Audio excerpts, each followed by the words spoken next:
friends, welcome to Samria channel. நிறைய Hindi YouTube சேனல்ஸ்ல பாத்தீங்கன்னா ஸ்ருதிகா வந்துட்டு இன்டர்வியூஸ் கொடுத்துட்டு வராங்க. அதுல பாத்தீங்கன்னா ஸ்ருதிகா அவங்களோட ஜர்னி பத்தி சொல்லியிருக்காங்க, அவங்களோட relationship with all the contestant சொல்லியிருக்காங்க, அண்ட் சும்க்கும் அவங்களுக்கும் இடையில இருக்கிற அந்த ரிலேஷன்ஷிப் பத்தியும் அவங்க பேசியிருக்காங்க. என்ன சொல்லியிருக்காங்க அப்படின்னு நம்ம இந்த வீடியோல பார்க்கலாம் வாங்க. ஸோ ஸ்ருதிகா வந்துட்டு அவங்களோட 50 ஜேர்னியை பத்தி நிறைய பேசியிருக்காங்க. அந்த 50 ஜேர்னில பாத்தீங்கன்னா திக்விஜயோட நடந்த சில விஷயங்கள், அதாவது BB18ல திக்விஜயோட அவங்களுக்கு சில பிரச்சனைகள் இருந்தது இல்லையா, அதாவது திக்விஜயோட எவிக்ஷனுக்கு அவங்க தான் காரணம் அப்படின்ற மாதிரி ஒரு டாக்ஸ் இருந்தது. அது வந்து நம்மளால கம்ப்ளீட்டா ஒத்துக்க முடியாது. பிகாஸ் திக்விஜய் டேஞ்சர் ஜோனுக்கு அனுப்பினது என்னமோ ஸ்ருதிகா தான், பட் அவரை ஓட் அவுட் பண்ணது வந்து அங்க இருந்த மத்த கண்டஸ்டன்ஸ் தான். அந்த பழியை வந்து ஸ்ருதிகா மட்டும் எடுத்துக்க முடியாது. திக்விஜய் டேஞ்சர் ஜோன்ல போட்டது ஸ்ருதிகாவா இருந்தாலும் அவங்கள ஓட் அவுட் பண்ணது மத்த ஹவுஸ்மேட்ஸ்லாம் தான். சோ இதை வந்து இந்த பிளேம் வந்து ஸ்ருதிகா எடுத்துக்க முடியாது. பட் அவங்க பண்ண ஒரு சின்ன மிஸ்டேக் என்ன, லாஸ்ட் மினிட்ல சேஞ்ச் பண்ணிக்கிறியான்னு கூட பிக் பாஸ் கேட்டாரு. ஆனா அப்போ அவங்க இருந்த அந்த சூழ்நிலையில ஒரு 15-20 டேஸா திக்விஜய்க்கும் அவங்களுக்கும் ஒரு நல்ல கனெக்ஷன் இல்ல, சண்டை நடந்துட்டு இருந்தது. சோ அதனாலேயே வந்து ஸ்ருதிகாவும் அண்ட் மோர் ஓவர் அவங்க மேல நிறைய பழிகள் விழுந்துட்டு இருந்தது. சோ எல்லாமே சேர்ந்து ஒரு டிப்ரெஸ்ட் மூடுக்கு போயிட்டு அவங்களே சொல்றாங்க உங்க பேட்டியில, நான் வந்து ரொம்ப ஹெடா திங்க் பண்ணி பார்க்கல, ரொம்ப பிக் பர்சன் மாதிரி நான் திங்க் பண்ணி பார்க்கல. அப்ப இருந்த சண்டை எல்லாத்தையும் யோசிச்சு பார்த்து ஓகே திக்விஜய் அப்படின்னு சொல்லிட்டு நான் சொல்லிட்டேன். சோ நான் வந்து அதெல்லாம் தள்ளி வச்சு நான் ஒரு பெரிய மனசு பண்ணி பெரிய மனுஷத்தனமா நான் யோசிச்சு பார்க்கல. சோ அப்படி நடந்து போய் திக்விஜய் வெளியில போயிட்டாரு. அதுக்கப்புறமா நான் ஒரு வருஷம் ஃபுல்லா நான் என்னோட ஹஸ்பண்ட் கிட்ட, அதாவது அர்ஜுன் அவர்கள் கிட்ட வந்து நிறைய புலம்பிருப்பேன், இந்த மாதிரி நடந்துருச்சு அப்படின்ட்டு. அவருமே எனக்கு நிறைய ஆறுதல் சொல்லியும் எனக்கு கேட்கவே இல்லை. எனக்கு ஒரு சான்ஸ் வேணும், திக்விஜய்க்கு எதனா பண்ணணும் அப்படின்னு நான் வெயிட் பண்ணிட்டே இருந்தேன். அப்புறம் பாத்தீங்கன்னா இந்த ஷோ வந்து எனக்கு அமைஞ்சது. சோ எங்களை அறியாமலே நாங்க 2 பேருமே இந்த ஷோக்குள்ள வந்தோம். இந்த ஷோக்குள்ள திக்விஜயும் நானும் பாத்தீங்கன்னா கடைசியில எவிக்ஷன்ல வந்து நின்னோம் 2 பேரும். நானும் அவரும் எவிக்ஷன்ல நிக்கும் போது திக்விஜய் சேவ் ஆனாரு. சோ இது வந்து எனக்கு நினைச்சாலே ரொம்ப சந்தோஷமா இருக்கு. ஆக்சுவலி அன்னைக்கு பர்டிகுலரா என்ன நடந்ததுன்னா, திக்விஜய் வந்து என்கிட்ட கேட்டாரு கூட, அதாவது இந்த 50 ஷோல திக்விஜயோட எவிக்ஷனை பத்தி பேசினாங்க ஸ்ருதிகா. திக்விஜய் பர்டிகுலரா அன்னைக்கு வந்து என்கிட்ட கேட்டாரு, என்னை வந்து டேஞ்சர் ஜோன்ல ஆல்ரெடி அனுப்பிட்டாங்க, சோ அருஷியை நாமினேட் பண்ணாத, அருஷி இருந்தாலும் எனக்கு ஓட் போடுவா அப்படின்ற மாதிரி திக்விஜய் கேட்டாரு. அப்படி இருந்தும் வந்துட்டு என்னோட மத்த குரூப், என்னோட மத்த அலையன்ஸ் பீப்புள்லாம் வந்துட்டு சொன்னாங்க, இல்ல திக்விஜய் போகட்டும், நாங்க அவரை சேவ் பண்ணிடுவோம் அப்படின்ற மாதிரி சொன்னாங்க. அண்ட் நானுமே வந்து சொன்னேன், என்னோட ஓட்ஸை கூட சேர்த்து திக்விஜய்க்கு தான் போடணும், இன்னைக்கு நான் வெளியில போனாலும் பரவாயில்ல, திக்விஜய் சேவ் ஆகணும் அப்படின்னு சொல்லிட்டு தான் நான் வந்துட்டு டேஞ்சர் ஜோனுக்கே போனேன். ரஜத்துமே வந்து சரின்னு தான் சொல்லியிருந்தாரு. கடைசியில பார்த்தா ரஜத்துமே டேஞ்சர் ஜோனுக்கு வந்துட்டாரு. ஸோ யாருக்கு ஓட் பண்ணாங்க என்னெல்லாம் தெரியாது. ஆனா ஃபைனலி வந்து திக்விஜய் சேவ் ஆனாரு. அதை நினைச்சு எனக்கு ரொம்ப சந்தோஷமா இருந்தது. ஏன்னா நானும் திக்விஜயும் நிற்கும் பொழுது நான் அதுதான் வேண்டிக்கிட்டே இருந்தேன், திக்விஜய் சேவ் ஆகணும்னு சொல்லிட்டு. சோ என்னோட எவிக்ஷன்ல வந்து எனக்கு எந்த விதமான வருத்தமும் இல்ல. 50 ஷோவோட எவிக்ஷன்ல வந்து எந்த விதமான வருத்தமும் இல்ல. எஸ் அஃப்கோர்ஸ் நான் வந்து ஃபைனல் வரைக்கும் போகணும்னு நினைச்சேன். ஆனா இந்த மாதிரி ஒரு எவிக்ஷன் நடந்தது நினைச்சு எனக்கு சந்தோஷம் தான். எனக்கு கடவுளா பார்த்து இன்னொரு ஒரு சான்ஸ் கொடுத்த மாதிரி இருந்தது. திக்விஜயும் நானும் இருக்கும் பொழுது நான் எவிக்ட் ஆகி வந்தது எனக்கு ரொம்ப ஹாப்பி அப்படின்னு சொல்லி சொன்னாங்க. சோ இது மூலமா வந்து திக்விஜய்க்கும் ஸ்ருதிகாக்கும் இருந்த கான்ஃபிளிக்ட் வந்து முடிஞ்சு போச்சு அப்படின்னு. அண்ட் திக்விஜய்க்கும் அவங்களுக்கும் இருக்க ரிலேஷன்ஷிப் வந்து கார்டியல், ரொம்ப அப்படியே நாங்க ஒண்ணுக்குள்ள ஒன்றும் இல்லை, அப்படியே ரொம்ப பார்த்தாலே திருப்பிக்கிட்டு போற ஆளுங்களும் கிடையாது. ஸோ எங்களுக்குள்ள இருக்க ரிலேஷன்ஷிப் வந்து கார்டியல் அப்படின்ற மாதிரி ஸ்ருதிகா சொல்லியிருக்காங்க. ஸோ நெக்ஸ்ட் வந்து ரஜத்தை பத்தி பேசினாங்க ஸ்ருதிகா. ரஜத் வந்து ரொம்ப நல்ல மனுஷன். ரஜத் வந்து பொண்ணுங்க கிட்ட ரொம்ப மரியாதையா நடந்துக்கக்கூடிய ஒரு மனுஷன். எந்த பொண்ணுகிட்டயாவது கேளுங்க, ரஜத் வந்து எங்கிட்ட தப்பா பேசினாரோ இல்ல தப்பா நடந்துக்கிட்டாரோ அப்படின்ற மாதிரி ஷோல எல்லாருக்குமே வந்து ரொம்ப ரெஸ்பெக்ட் கொடுப்பாரு. எல்லா பொண்ணுங்களுக்குமே ரொம்ப ரெஸ்பெக்ட் கொடுப்பாரு. அவரு யாரையும் தப்பா பேச மாட்டாரு, பொண்ணுங்களை பொறுத்த வரைக்கும் யாரையும் தப்பா பேச மாட்டாரு அப்படின்ற மாதிரி ஸ்ருதிகா சொன்னாங்க. அண்ட் ஸ்ருதிகாவோட எவிக்ஷன் அப்போ ரஜத் வந்து அழுதாரே, அதை பத்தி கேட்டாங்க. அதுக்குமே வந்து ஸ்ருதிகா சொன்னாங்க, எனக்கே வந்து அது ஆச்சரியமா இருந்தது ரஜத் வந்து அழுதது. அதுக்கப்புறம் ரஜத் வந்து எனக்காக ஒரு போயம் சொன்னதெல்லாம் வந்து வெளியில வந்த பிறகுதான் எனக்கு தெரிஞ்சிச்சு. அந்த எபிசோட் டெலிகாஸ்ட் ஆகும்போது ரஜத் எனக்காக ஒரு போயம் சொல்லியிருக்காருன்னே தெரிஞ்சிச்சு. அதுக்கப்புறம் நான் அவருக்காக வீடியோ கால் எல்லாம் பண்ணி பேசினேன் அவர்கிட்ட. அப்ப கூட ரஜத் சொன்னாரு, நீ வெளியில போன பிறகுதான் என் மைண்டே வந்து தெளிவாயிடுச்சு, ஏன்னா வந்து நீ உள்ள இருந்தா பேசிக்கிட்டே இருப்ப அப்படின்ற மாதிரி அவர் வந்து சொல்லியிருக்காரு ஸ்ருதிகா கிட்ட ஜாலியா பண்ணா. சோ எங்க 2 பேருக்கும் உள்ள ரிலேஷன்ஷிப் வந்து பாத்தீங்கன்னா ஒரு பிரதர் சிஸ்டர் ரிலேஷன்ஷிப் தான் அப்படின்ட்டு. இன்டர்வியூவர் கேட்டாங்க, உங்களோட ரிலேஷன்ஷிப் பிக் பாஸ்ல இந்த மாதிரி இல்லையேன்னு சொல்லிட்டு. அப்போ ஸ்ருதிகா சொன்னாங்க, ஆமா எங்க ரிலேஷன்ஷிப் இந்த மாதிரி இல்ல, அது உள்ளயுமே பாத்தீங்கன்னா எங்களுக்குள்ள சொல்லாமலே ஒரு அன்பு பாசம்லாம் இருக்கதான் செஞ்சுச்சு. இப்ப பாத்தீங்கன்னா நான் ஒரு டைம்ல வந்து எனக்கும் சும்க்கும் ஒரு பிரச்சனை வந்து நான் ரொம்ப அழ ஆரம்பிச்சேன். சோ அந்த டைம்லாம் பாத்தீங்கன்னா அந்த நைட் எல்லாமே ரஜத் தான் என் கூடவே இருந்து என் தலையை அமுத்தி விட்டுட்டுலாம் இருந்தாரு. யாருமே பண்ண மாட்டாங்க. இப்போ ஃப்ரெண்டா இருந்தா கூட பண்ணலாம். ரஜத் வந்து எனக்கு க்ளோஸ் ஃப்ரெண்ட்லாம் கிடையாது. நான் ஜஸ்ட் பிகாஸ் அழுதுட்டு இருக்கேன்னு சொல்லிட்டு என் கூடவே இருந்தாரு. எனக்கு தலையெல்லாம் மசாஜ் பண்ணி நான் தூங்குற வரைக்கும் என் பக்கத்துலயே இருந்து பாத்துக்கிட்டாரு. சோ அதெல்லாம் பார்க்கும் பொழுது ரஜத் எவ்வளவு நல்ல மனுஷன் அப்படின்னு தெரியுது. அதுக்கப்புறம் வெளியில வந்த பிறகு எங்களுக்கு ரிலேஷன்ஷிப்பே வந்து ரொம்ப ஸ்ட்ராங் ஆச்சு. என்னோட ஃபேமிலியோட வந்து அவர் ரொம்ப கனெக்ட் ஆக ஆரம்பிச்சாரு. என்னோட இல்லனாலும் என் ஹஸ்பண்டோட வந்துட்டு டெய்லி பேசுவாங்க. ரஜத்தும் என் ஹஸ்பண்டும் வந்து டெய்லி பேசுவாங்க. ஸோ அவங்களுக்குள்ள வந்து ஒரு நல்ல ரிலேஷன்ஷிப் இருக்கு. ஸோ அதனால என் மேலயும் வந்து அவருக்கு அதிகமான பாசம் இருக்கு. அண்ட் இந்த ஷோ மூலமா எங்களுக்குள்ள இன்னும் கனெக்ஷன் அதிகமாவே ஆயிருக்கு. எங்களுக்குள்ள அந்த பாண்ட் வந்து ரொம்ப ஜாஸ்தியாவே ஆயிருக்கு. ஸோ ரஜத்த பொறுத்தவரைக்கும் ரஜத் அழும்போது பார்த்தா ஒரு கியூட் டெடி பேர் வந்து அழும்போது எப்படி இருக்கும்? அந்த மாரி தான் இருக்கு எனக்கு பார்க்கறதுக்கு. கியூட்டான ஒரு பிக் டெடி பேர் அழுதுச்சுன்னா எப்படி இருக்கும்? அந்த மாரி தான் இருக்கு. அண்ட் அவர் சொன்ன போயம் கேட்டு எனக்கு கண்ணே கலங்கிருச்சு. நான் அழுதுட்டே இருந்தேன் அந்த எபிசோட் பார்க்கும்பொழுதே. அப்புறம் லூப் மொள்ள திரும்பி அத போட்டு கேட்டுட்டே இருந்தேன். அப்படின்ற மாரி ஸ்ருதிகா சொன்னாங்க.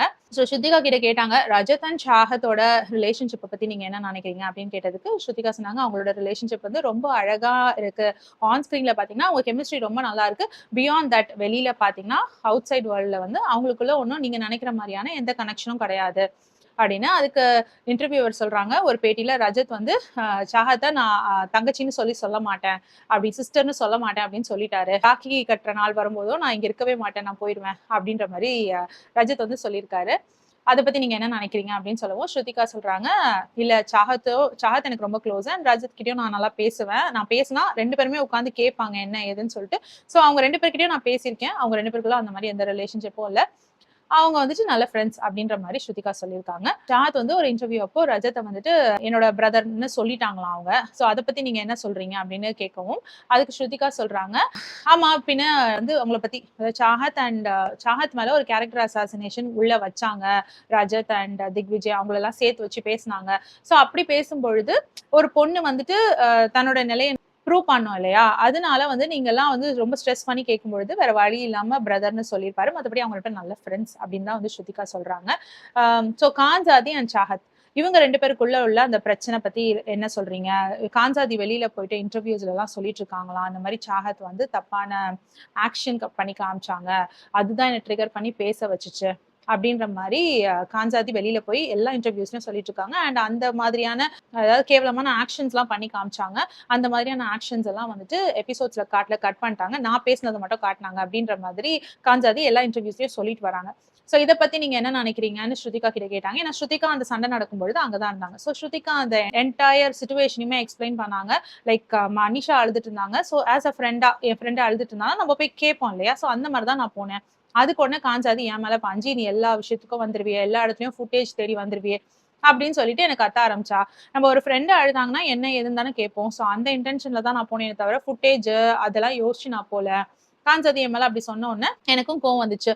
சோ நானும் 4 வார்த்தை பேசினேன். அத பார்த்துட்டு சாஹத் வந்து சண்டை போட வேணாம் அப்படின்றதுக்காக, எனக்காக பேசுறதுக்காக சாஹத் வந்து உள்ள வந்தாப்ல. சோ சாஹத் எனக்காக பேசும்பொழுது, காஞ்சாதி வந்து சாஹத்த திக்விஜய் அண்ட் ரஜத் இவங்களோட சேர்த்து வச்சு பேச ஆரம்பிச்சாங்க. கேரக்டர் அசாசினேட் பண்ணாங்க. சோ இந்த கேரக்டர் அசாசினேஷன்னால சாஹத் வந்து திரும்பி ரிப்ளையா வந்து காஞ்சாதிக்கு சில விஷயங்கள் செஞ்சாங்க, சொன்னாங்க. அவ்வளவுதானே தவிர, சாஹத் வந்து என்ன பண்ணாங்கன்னா, அங்க இருந்து வந்த ஒரு ரியாக்ஷனுக்கு ரிப்ளை பண்ணாங்களே தவிர, அவங்களா ஸ்டார்ட் பண்ணல. காஞ்சாதி வந்து அவ்வளவு தூரம் ட்ரிகர் பண்ணாங்க. சாஹத் பண்ணாங்க அப்படின்னா, அதுக்கு வந்து காஞ்சாதி அவ்வளவு தூரம் ட்ரிகர் பண்ணாங்க. அதனால தான் வந்து சாஹத் வந்து பேசினாங்களே ஒழிய, சோ காஞ்சாதியோட ஆக்ஷனுக்கு தான் சாஹத்தோட ரியாக்ஷன் அது. சோ தப்புன்னு பார்த்தா அது காஞ்சாதி மேல தான். காஞ்சாதி அவ்வளவு தூரம் அந்த விஷயத்துக்காக பேசியிருக்க வேண்டிய அவசியம் இல்ல. ஒரு பொண்ணோட கேரக்டர் வந்து அசாசினேட் பண்ண வேணாம். ஏன்னா அந்த பொண்ணுக்கு வந்து அதுக்கப்புறம் லைஃப் இருக்கு. கல்யாணம் ஆகணும். அண்ட் அவங்களுக்கு பதில் சொல்லணும் இல்லையா? சோ ஒரு பொண்ணு வந்து அவ்வளவு தூரம் கேரக்டர் அசாசினேட் பண்ணக்கூடாது. சோ காஞ்சாதி அது பண்ணது தப்பு. இந்த 50 ஷோல வந்து அது பண்ணாங்க. அது தப்பு. சோ அதுக்காக சாஹத் வந்து தன்னை ப்ரொடெக்ட் பண்ணிக்கிறதுக்காக சில விஷயங்கள் பேசினாங்க. அப்படின்னு சொல்லிட்டு ஸ்ருதிகா ஒத்துக்கிட்டாங்க. சோ இந்த மாதிரி விஷயம் நடந்திருக்கு. சாத் வந்து காஞ்சாதிக்கு சில ஆக்ஷன்ஸ்லாம் பண்ணி காமிச்சிருக்காங்க தான், இல்லன்னு சொல்லல. பட் அது எதுக்காகன்னா, காஞ்சாதி அவங்கள ட்ரிகர் பண்ணதுனால பண்ணியிருக்காங்க. சோ இந்த விஷயத்த வந்து ஸ்ருதிகா கிளியர் பண்ணாங்க. அண்ட் அண்ட் கமெண்ட்ஸ்ல போய் பார்த்ததுக்கு வந்து சாத் வந்து எங்கேயுமே வந்து ரஜத்த பிரதர்ன்னுலாம் சொல்லலையாம். என்ன சொல்லியிருக்காங்கன்னா, இந்த ஷோலயே வந்து ஒரு தடவ ஸ்டார்ட்டிங்ல ரஜத் வந்து சாத் வந்து என்னோட சின்ன சிஸ்டர் அப்படின்ற மாரி சொல்லியிருக்காரு. சோ அததான் வந்து சாத் திரும்பி இன்டர்வியூல ரஜத்தே வந்து சொல்லியிருக்காரு என்ன சிஸ்டர்ன்ட்டு. அப்புறம் உங்களுக்குலாம் என்ன பிரச்சனை? ஏன் இந்த மாதிரி பேசுறீங்க? என்னையும் ரஜத்தையும் சேர்த்து வச்சு ஏன் பேசுறீங்கன்ற மாதிரி சாத் வந்து இன்டர்வியூல சொல்லியிருக்காங்க. சோ அததான் வந்துட்டு இந்த இன்டர்வியூவர் மாத்தி கேட்கறாங்க. நீங்க வந்துட்டு அவங்களே வந்து அண்ணான்னு ஒத்துக்கிட்டாங்க. அத பத்தி நீங்க என்ன நினைக்கிறீங்க? அப்படின்னு ஸ்ருதிகா கிட்ட கேட்டுட்டு இருக்காங்க. ஸோ இந்த மாதிரி ஒரு விஷயம் நடந்தது. அடுத்து ஸ்ருதிகா அண்ட் மனிஷா பாண்டிங்கை பத்தி கேட்டதுக்கு ஸ்ருதிகா சொன்னாங்க, மனிஷா பார்த்தீங்கன்னா ஒரு ஸ்கூல் ஃப்ரெண்டு அந்த மாதிரி சொல்லலாம் நம்ம. அண்ட் எனி டைம் நான் ஒரு 2 மணிக்கோ இல்ல 3 மணிக்கோ நான் மும்பை வரேன், நான் வந்துட்டு எனக்கு பிரச்சனை இருக்கு வா அப்படின்னு சொல்லி கூப்பிட்டா கூட சாஹதா இருக்கட்டும் இல்ல மனிஷாவா இருக்கட்டும் உடனே ஓடி வருவாங்க. அது டைம் என்ன ஏது எங்க இருக்காங்க அதெல்லாம் பார்க்க மாட்டாங்க. ஸோ எனக்கு ஒண்ணுனா அந்த இடத்துல நிப்பாங்க இவங்க அப்படின்னு சொல்லி என்னால நம்ப முடியும். ஸோ அந்த மாதிரியான ஃப்ரெண்ட்ஸ் வந்து மனிஷா அண்ட் சாஹத் இவங்க 2 பேரும் அப்படின்னு. அண்ட் மனிஷா வந்து கோல்டு அப்படின்ற மாதிரி சொன்னாங்க. கோல்டு அண்ட் ரொம்ப சுத்த மனசுக்காரங்க மனிஷா அப்படின்ற மாதிரி ஸ்ருதிகா சொன்னாங்க. அப்புறம் ஸ்ருதிகாவுடைய மத்தவங்க கிட்ட இருக்கிற ரிலேஷன்ஷிப் 50 ஷோல அப்படின்னு பார்த்தா கரணை பத்தி பேசினாங்க. கரண் அடிக்கடி என்ன டீஸ் பண்ணுவாரு, நானும் அவரை டீஸ் பண்ணுவேன். ஸோ அந்த விஷயம்லாம் நடக்கும். மற்றபடி அவர் ஜாலி பர்சன், என்ன எங்கேயுமே வந்து தப்பாவோ இல்ல கோவப்படுத்துற மாதிரியோ அவர் பேசினதே கிடையாது. ஹர்ட் பண்ணி பேசினதே கிடையாது. ரொம்ப பிடிக்கும் கரணை அப்படின்ற மாதிரி சொன்னாங்க. அண்ட் பிரின்ஸுமே பாத்தீங்கன்னா என்கிட்ட ரொம்ப ஜாலியா இருப்பாரு, ஜாலியா பேசுவாரு, அடிக்கடி கேட்பாரு என் டீமுக்கு வரியா அப்படின்ற மாதிரி. அதுக்கு நானுமே சொல்லியிருக்கேன், வருவேன் இந்த ஷோல கிடையாது நெக்ஸ்ட் ஷோல பார்க்கலாம் அப்படின்ற மாதிரி நான் சொல்லியிருக்கேன். அப்படின்லாம் வந்துட்டு ஸ்ருதிகா ஃபன்னா ஜாலியா பேசிட்டு இருந்தாங்க. ரஜத் வந்து சீக்கிரமா கல்யாணம் ஆக போகுதுன்னு சொல்றாரு, அதை பத்தி நீங்க என்ன நினைக்கிறீங்க அப்படின்னு சொல்லி, யாரை கல்யாணம் பண்ண போறாங்க தெரியுமா அப்படின்னு ஸ்ருதிகாவை கேட்கும்போது ஸ்ருதிகா வந்து அவ்வளோ டீட்டெயிலா தெரியாது, பட் ரஜத்துக்கு சீக்கிரம் கல்யாணம் ஆக போகுதுன்னு தெரியும். ஸோ அவரு கல்யாணம் ஆகும்பொழுது நான் முதல் ஆளா போயிட்டு அங்க டான்ஸ்லாம் ஆடுவேன், ஜாலியா இருப்பேன் அப்படின்ற மாதிரி ஸ்ருதிகா சொல்லியிருந்தாங்க. ஸோ நான் நல்லா ஃபன் பண்ணுவேன் அங்க போய், என்னோட மேக்கப் என் ஸ்டே எல்லாத்தையும் நீ பாத்துக்கோ அப்படின்னு ரஜத் தலையில கட்டிட்டு நான் ஜாலியா இருப்பாங்க அப்படின்ற மாதிரி ஸ்ருதிகா சொன்னாங்க.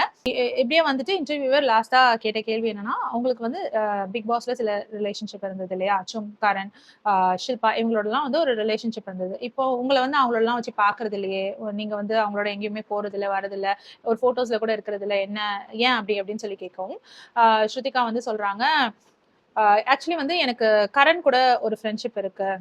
அதாவது ரொம்ப க்ளோஸா இல்லைனாலும் அங்க எங்கே பார்த்தோம்னா ரொம்ப நல்லா பேசிப்போம். இப்போ நான் துபாய் போனேன், துபாய் வந்திருக்கியா அப்படின்னு சொல்லிட்டு நானும் துபாயில தான் இருக்கேன். ஸோ இந்த மாதிரிலாம் நாங்கள் பேசிக்கிட்டோம், இன்ஸ்டா அது மாதிரிலாம் சாட்லாம் பண்ணிப்போம். So jolly person. எனக்கு வந்து தோணுது ஏன் நம்ம மிஸ் பண்ணிட்டோம், கரணோட வந்து இன்னும் கூட, அதாவது பிக் பாஸ் கரண்வீர் மெஹராவோட இன்னும் கூட நம்ம டைம் ஸ்பெண்ட் பண்ணிருக்கலாமே, because is a fun person. நான் அதை மிஸ் பண்ணிட்டேன் அப்படின்னு எனக்கு தோணுது.